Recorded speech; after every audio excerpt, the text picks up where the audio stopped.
kajian kita dengan baca basmalah. Bismillahirrahmanirrahim.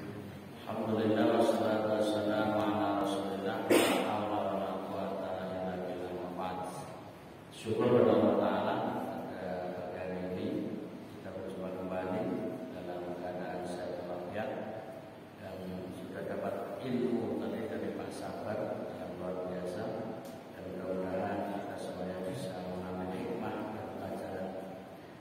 Mari kita bersalawat untuk Rasulullah Muhammad SAW yang telah sempurna mendapatkan wahyu Al-Quran, di antaranya surat Al-Insyiqaq di dalam buku halaman 216. Untuk mengawali kajian kita, seperti biasa kita baca ayat-ayatnya terlebih dahulu, kemudian nanti kita baca terjemahannya. Karena surat ini ada 25 ayat, kita baca beberapa ayat terlebih dahulu, lalu nanti kita baca mufradat dan makna keseluruhan. A'udzu billahi minasy syaithanir rajim. A'udzu billahi minasy syaithanir rajim. Bismillahirrahmanirrahim. Bismillahirrahmanirrahim. Idza samaa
dan apabila bumi diratakan, dan ayat 4 dilemparkan apa yang ada di dalamnya dan menjadi kosong. Ayat 5 dan patuh kepada Rabb-nya, dan sudah semestinya bumi itu patuh pada waktu itu, manusia akan mengetahui akibat perbuatannya. Ayat 6, hai manusia, sesungguhnya kamu telah bekerja dengan sungguh-sungguh menuju Rabb-mu, maka pasti kamu akan menemuinya. Inilah awal surat Al-Insyiqaq, 6 ayat dari 25 ayat yang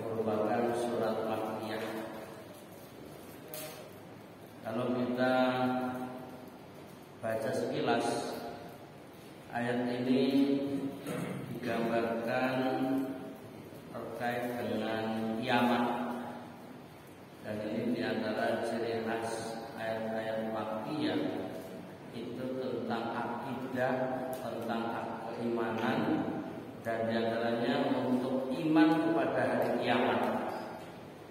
Makanya ini ayat berbicara gambaran kiamat yang kemudian nanti ujung-ujungnya manusia dimintai pertanggungjawaban, atau digambarkan suasana manusia nanti saat kiamat.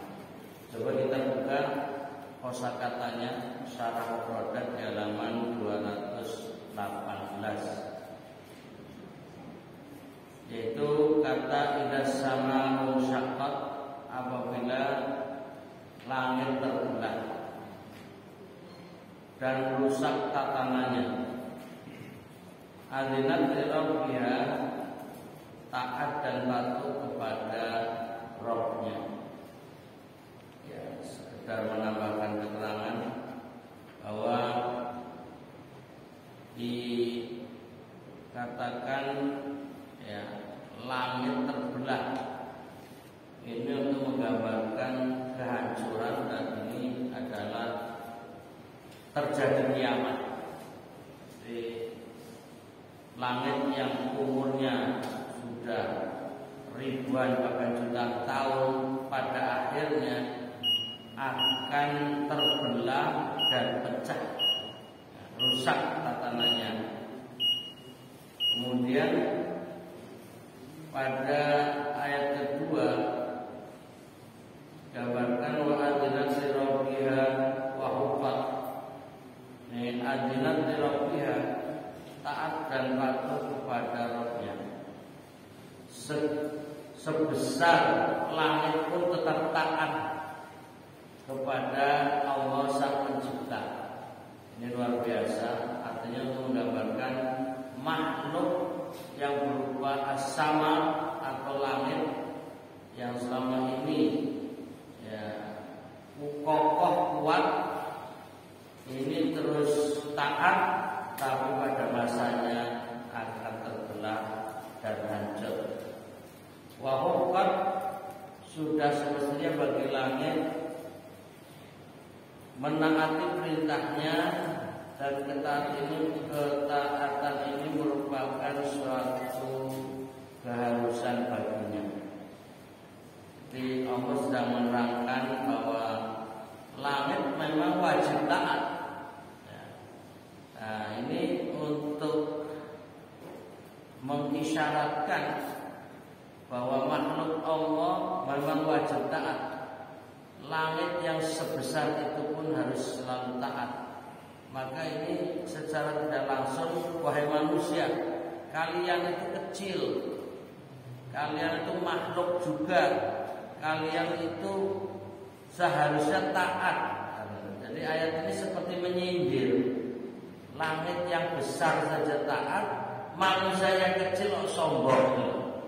Nah, ini secara tidak langsung sebenarnya sedang menyindir bagaimana manusia untuk taat pada Sang Pencipta.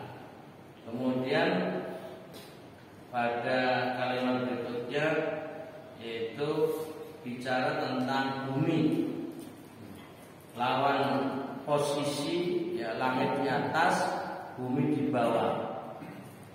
Pada ayat 3, wa idzal ardu muddat. Ya. Dan di sini jadi membahas tentang bumi, yaitu wa al-ardu muddat, dihamparkan menjadi rata karena gunung-gunungnya telah dilenyapkan. Lanjutan dari peristiwa kiamat, setelah langit retak dan runtuh, disusul bumi yang rata karena gunungnya sudah meletus semua, ya, telah dilenyapkan. Kemudian apa yang terjadi di atas bumi? wa alqat ma fiha wa takhallat, mengeluarkan orang-orang mati dan semua mineral yang terkandung di dalamnya, sehingga bumi tidak mengandung apa-apa lagi alias kosong. Intinya gambaran kiamat yang atas runtuh, yang bawah juga gerak dan melempar isinya, ya, sehingga hancur.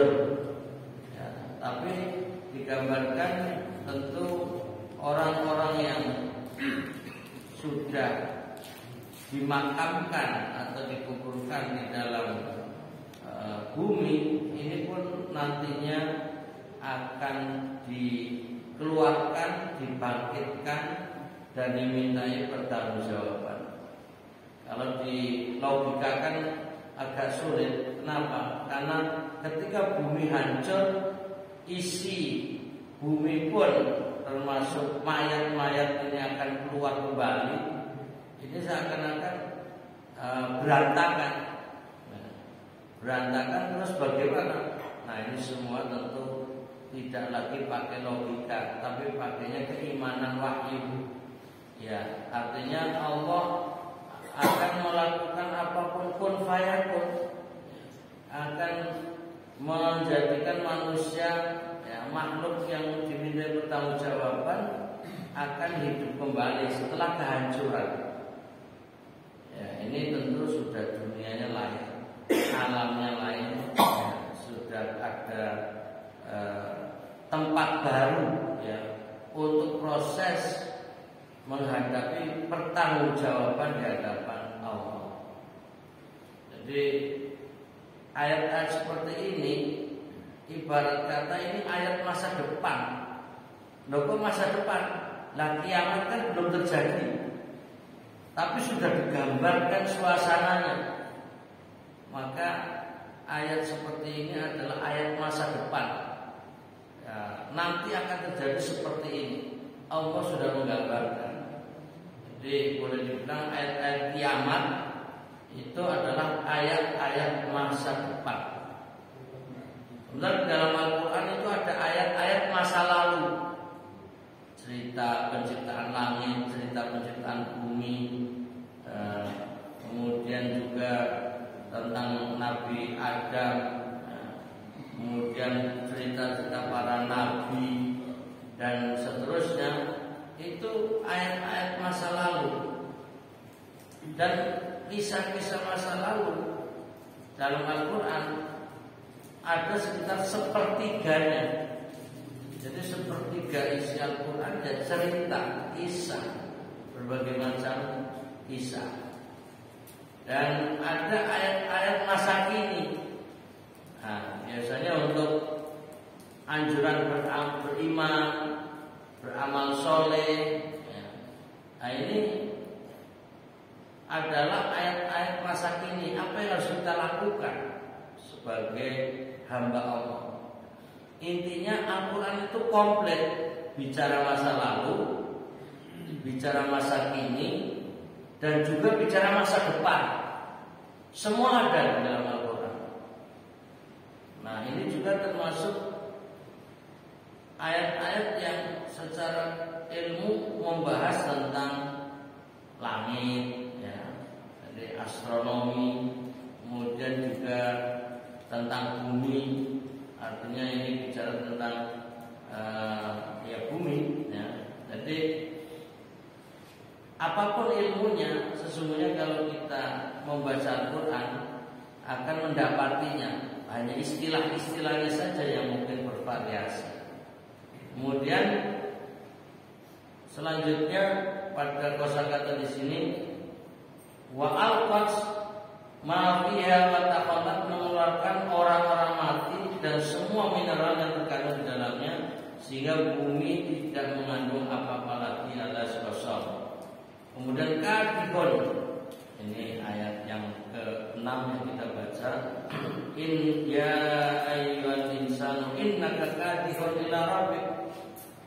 Kadihun bekerja dengan sungguh-sungguh dan mengerahkan semua kekuatan di dalam bekerja. Jadi ini ayat masa kini, karena lagi membicarakan, hai manusia, innaka kadihun ila rabbika kadhan. Jadi sungguhnya kamu telah bekerja dengan sungguh-sungguh menuju Rabbmu.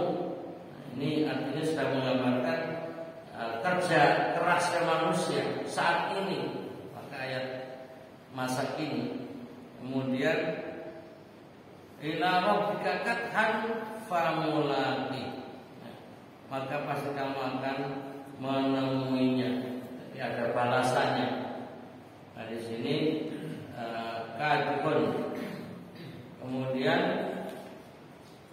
ayat-ayat selanjutnya mungkin kita akan baca pada waktunya. Mari kita sekilas baca makna keseluruhan di bagian awal dulu. Bila mana langit pecah dan tatanannya rusak, karena menurut perintah-perintah Rabb-Nya dan taat kepadanya untuk mengadakan perubahan total pada dirinya. Dan sudah seharusnya langit taat dan tunduk kepada perintah Rabb-Nya, karena ia berada di dalam genggaman kekuasaannya. Apabila bumi diratakan karena gunung-gunungnya telah dilenyapkan dan mengeluarkan apa yang terkandung di dalamnya berupa orang-orang yang mati dan harta benda hingga ia menjadi kosong. Hal itu ialah karena bumi menurut perintah Rabb-Nya dan sudah seharusnya bagi bumi untuk menuruti perintah Rabb-Nya. Maka apabila semuanya terjadi, hal itu merupakan pertanda hari kiamat tiba, yaitu hari bagi semua manusia untuk mendapat pembalasan atas amal perbuatannya. Ini mengingatkan kita bahwa kita nanti akan dimintai pertanggungjawaban. Yang baik pasti akan mendapatkan pahala kebaikannya. Nah, yang berat adalah perbuatan buruk yang nanti akan dimintai pertanggungjawaban pula.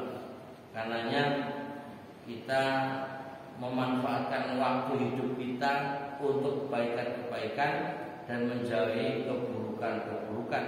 Dan bila terjerumus dalam keburukan, untuk segera istighfar, untuk bertobat kepada Allah, untuk segera memperbaiki diri sehingga tidak sampai su'ul khatimah. Na'udzubillahi min dzalik. Hal ini yang terkait dengan ayat yang kita baca berikutnya. Hai manusia, sesungguhnya kehidupanmu di permukaan bumi ini dipenuhi dengan kerja dan susah payah serta rasa penat hingga kamu menemui Rabb-mu dengan semua amal perbuatanmu untuk mendapat balasannya. Nah, ini 6 ayat yang sudah kita baca, baik kosakata maupun makna secara keseluruhan. Selanjutnya kita membaca di halaman 221 berkaitan dengan penjelasan dan pelajaran. Permulaan surat ini diawali dengan kisah yang menggambarkan pemandangan-pemandangan perubahan total pada tatanan alam semesta pada hari kiamat, yaitu langit dan bumi taat kepada perintah Allah dengan sepenuhnya tanpa menggerutu atau enggan atau berpaling. Nah, ya kita nggak tahu suara bumi, suara langit, tapi sudah digambarkan Allah Ta'ala baik langit dan bumi adalah makhluk yang taat. Nah ini ditambah-tambahi kata tanpa menggerutu. Nah ini kalau manusia itu kan banyak keluh kesahnya menggerutu, karena kita sama-sama paham. Nah ini yang unik.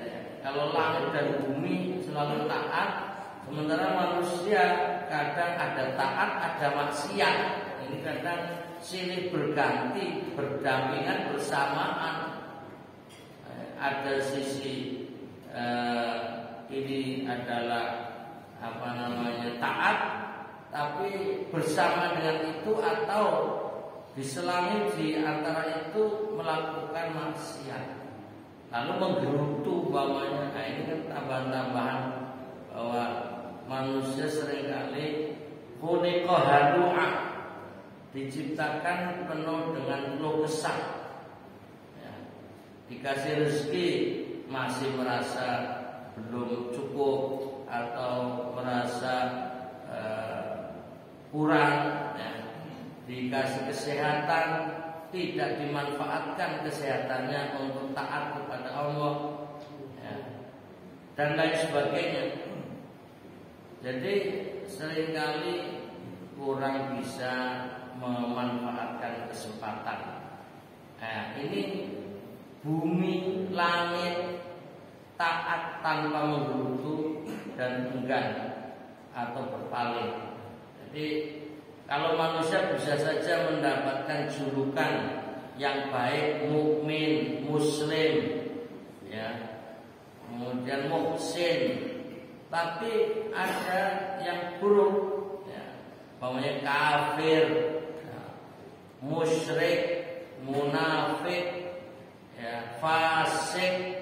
Nah, ini istilah-istilah untuk manusia-manusia yang berpaling, manusia-manusia yang enggan taat, ya, termasuk zalim. Nah, jadi kelompok yang buruk itu ya masing-masing punya makna dan punya statusnya sendiri-sendiri. Walaupun secara umum ini adalah kelompok buruk, ya, kafir yang sudah menutup diri mendapatkan hidayah, kafir. Karena arti kafir, kafaro itu cover, itu tutup. Kemudian ada munafik, ya, itu adalah orang yang berwajah dua, ya. Jadi secara hati menolak kebenaran, tapi dia pengen memperlihatkan baik, sehingga antara lahir dan batin tidak sejalan. Ini munafik, dan ini buruk karena nggak punya prinsip atau prinsipnya membohongi orang. Ini selalu bikin hoax, jadi membohongi orang. Makanya salah satu tanda munafik ya berbohong itu. Nah ini istilah-istilah saja, itu nanti bisa kita bahas pada waktunya. Tapi intinya ini kelompok-kelompok yang buruk tadi termasuk zalim, musyrik, ya, fasik. Kemudian hal ini dikukuhkan oleh firman-Nya yang mengatakan wa huqqat, artinya sudah seharusnya bagi langit dan bumi taat kepada perintah Allah. Jadi hukum itu hakikat, sebenarnya, dan haknya, dan sebenarnya seharusnya. Nah, perintah Allah karena dialah yang menciptakannya. Kesemuanya berada dalam genggaman kekuasaannya. Kemudian keterangan berikutnya, pembukaan ini membangkitkan rasa khusyuk dan berserah diri kepada Allah Subhanahu wa ta'ala sebagai pengaruh dari tunduknya langit dan bumi kepada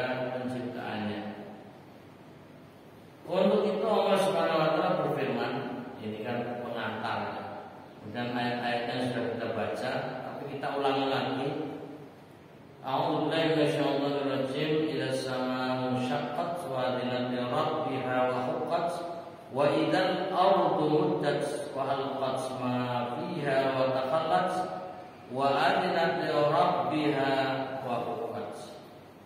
Apabila langit terbelah dan patuh kepada Rabb-Nya, dan sudah semestinya langit itu patuh, dan apabila bumi diratakan dan dilemparkan apa yang ada di dalamnya dan menjadi kosong, dan patuh kepada Rabb-Nya, dan sudah semestinya bumi itu patuh.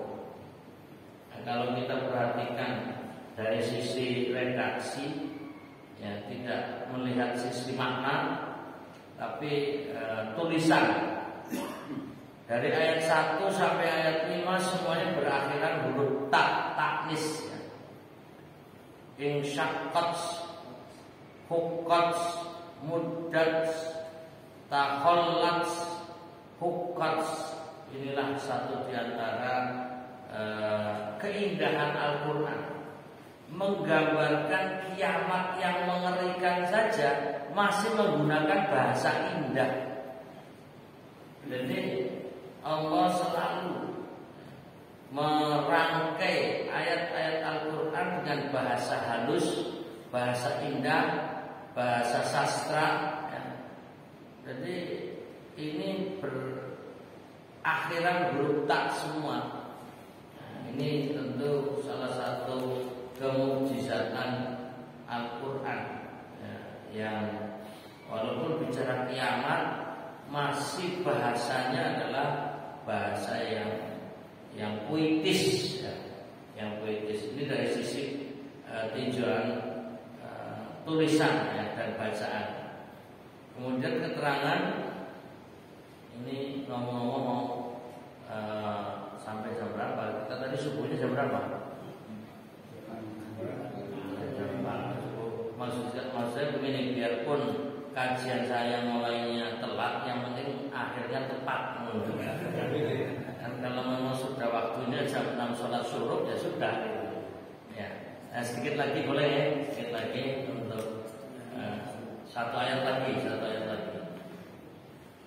Al-Quran tadi apabila langit dan benda-benda yang ada di dalamnya, yaitu triliunan bintang, pecah dan saling bertabrakan, serta tatanan menjadi kacau karena perintah Allah, dan apabila bumi mengeluarkan apa yang ada di dalam kandungannya, yaitu orang-orang mati dan harta karun serta mineral-mineral yang telah terpendam, ya, di dalamnya sejak dahulu kala sehingga bumi menjadi kosong. Sesungguhnya semua kejadian itu menggambarkan tentang kebesaran Allah dan kekuasaannya yang maha besar dan yang mampu mengatur tatanan semesta alam yang demikian luasnya. Al-Quran menggambarkan hal tersebut agar manusia menyadari hakikat keberadaannya di muka bumi ini dan mengetahui bahwa hidupnya dipenuhi dengan kerja keras dan ketelitian dalam rangka mencari upaya penghidupannya dan menikmati hasilnya. Nah, ini halaman 222. Halamannya cantik ini. Sebagai akhir pertemuan pagi ini pakai angka cantik. Jadi sisipan aja 222. Akan tetapi pada akhirnya dia pasti bertemu dengan Rabb-Nya yang memiliki kekuasaan yang maha besar dan yang mengatur semua alam ini. Hanya kepadanya lah semua akan dikembalikan. Sehubungan dengan hal ini, Allah telah berfirman, A'udzubillahi minasyaitonir rajim, ya